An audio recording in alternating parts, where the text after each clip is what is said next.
Hi, I'm Gina. Hi, I'm Julia. This is Scenes from the Couch. So we just watched Slacker from 1989, the year I graduated from college. Thoughts? This is from the Cult Classic list. I thought that it seemed like another kind of like David Lynch and his art project Eraserhead. This was like somebody's art project. They had to do a film for film school or introductory to film, and so they filmed this thing that we just watched. And it had some interesting moments in it, and I snickered a few times. I snickered a few times. A little background in case you don't know which film this is. It's Slacker without an S on the end from 1989. Because there's several slackers. There's a few others, yeah. It's by Linklater. It is considered the OG of indie films of this variety. Many films that came later, Clerks and some others, were inspired by this film. So it's the original. The whole time I was watching it, I was thinking, I feel like I'm just filling my head with trash this week. There's so many dismal, pointless films with dismal, pointless scenes that we happened to watch this week. And yeah, I mean, my head is just being filled with trash.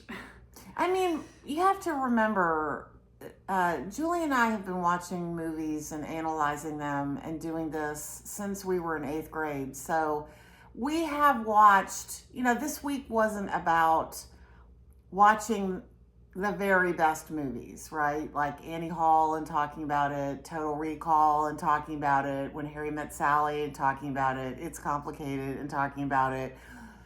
Any of the really amazing movies that we have seen over the years, we decided not to do that this week. We're not revisiting the best movies ever made. We've already watched all the best movies. We've already watched them. So we don't, this was sort of digging deeper into the movies that we hadn't seen for one reason or another in the last 40 years. Well, one of the things that we had done during 2020, we had a whole year to watch movies. Oh, yeah, right. Is a lot of the movies came from the list of the winners of the Oscars every year. So you were watching mostly good movies, and having watched almost all of them, I was like, okay, what's the theme this time? What can we focus on? And so I was looking at lists, various lists and articles on the best of, or the top 100 or the top 50 of whatever.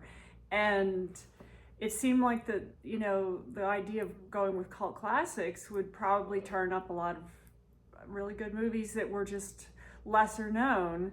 And I'm just starting to realize that the cult classics are really only, they're preferred amongst a small fraction of people, that niche. Each cult, the cult of a small number of people that happen to like them.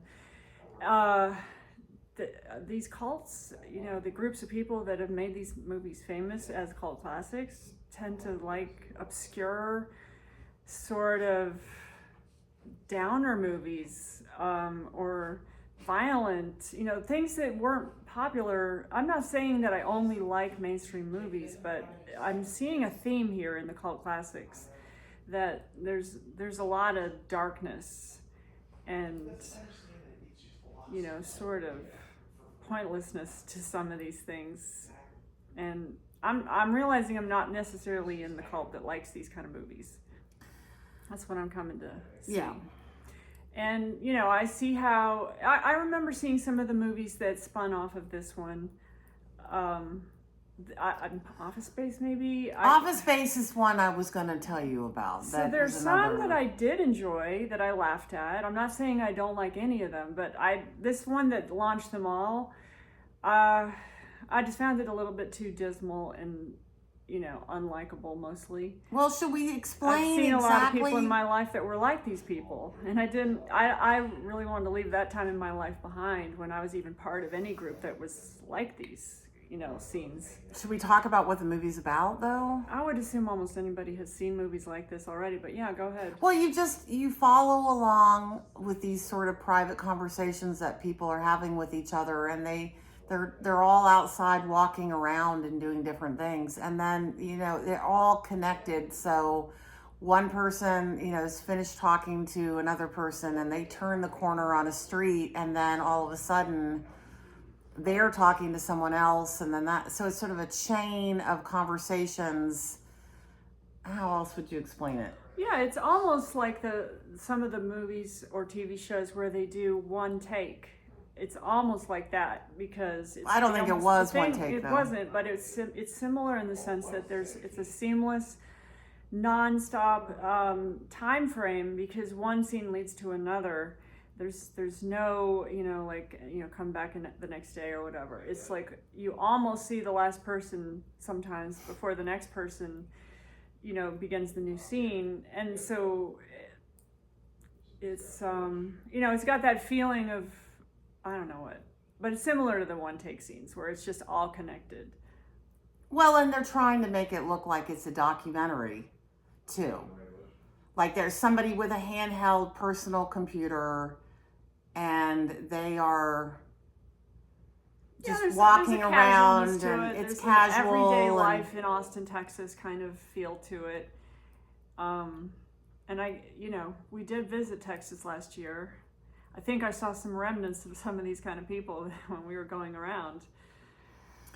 Okay, well, the aimlessness of their lives. Did you so you didn't like it? I didn't like it. I wouldn't.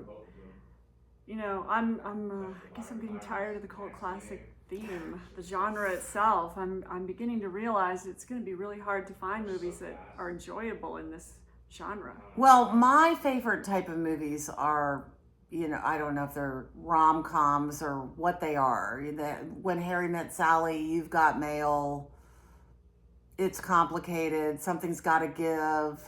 Those movies, Nora Ephron-y movies, those are my favorite type of genres. My favorite books are sci-fi, and I do love sci-fi movies, but I would say the movie Moonstruck, was that a rom-com? What is that? Is that considered rom-com? Okay, so I think those are my favorite type of movies, but I still actually think I would give this movie a 3-star rating.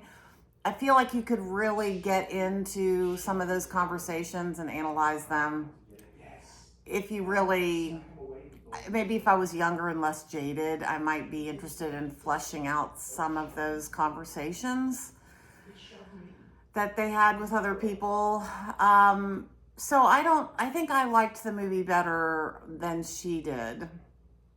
And I also am glad it wasn't a mob movie. So I was grateful for that. I was grateful that it was sort of tight and it was, just an hour and a half movie and got her done.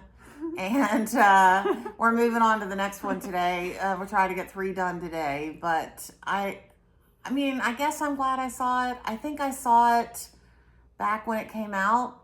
I'm pretty sure, but it wasn't meaningful or memorable enough for me to even remember. But there are certain people in the movie and certain conversations that I actually do remember. There were a few scenes where I was like, I've heard that quoted before. So I'm thinking there was probably quite a few in this movie that have been quotable scenes.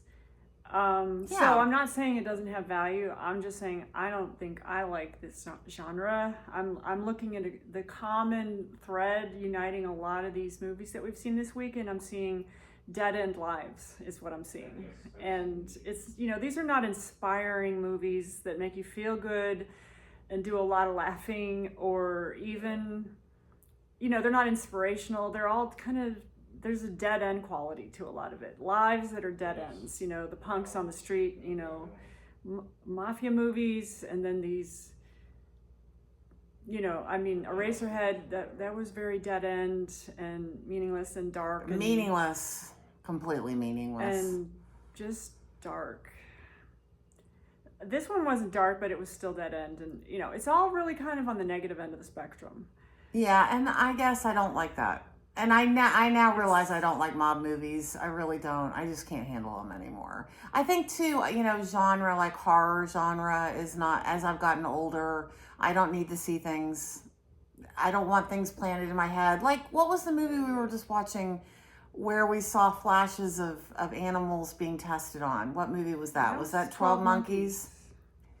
Just even seeing like a little bit of an animal, like a rabbit stuck in something where they're dropping shampoo into their eyes or something, like even that little bit of kind of dark, yucky stuff, I didn't want to see it. It didn't want to make me feel, I guess I'm just not into that anymore. I think I want meaningful thoughts and Yeah, a little bit more meaningful. promise and potential and interesting, like figuring out what's going on in the world, what's going on, and sort of, or learning about something that I didn't really know or understand before.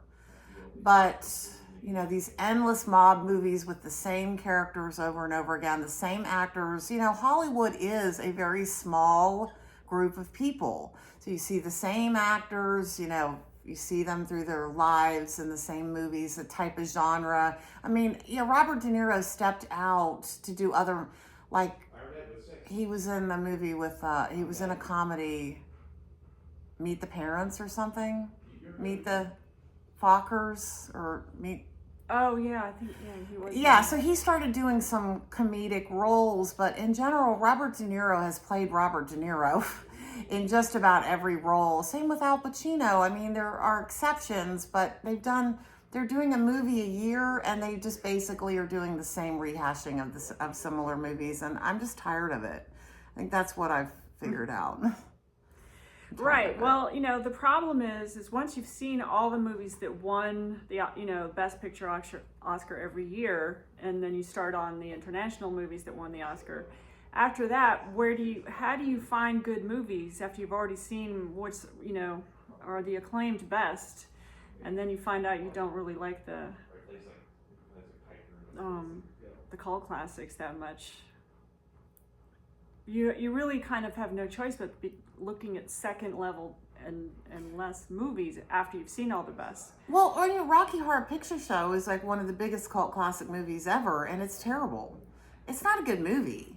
It's just that college students got used to throwing, toast at the screen, and it has a whole subculture around the movie, but the movie itself would not call it critically acclaimed movie. It's not, I don't even think it's worth watching, but I mean, I don't know. I don't know the answer. Only if you're going to experience it with the full, audience participation. It's not a movie that you watch, just sit down and watch it by yourself, or no, just the enjoyment factor. And I think that's the thing about cult classic movies as well.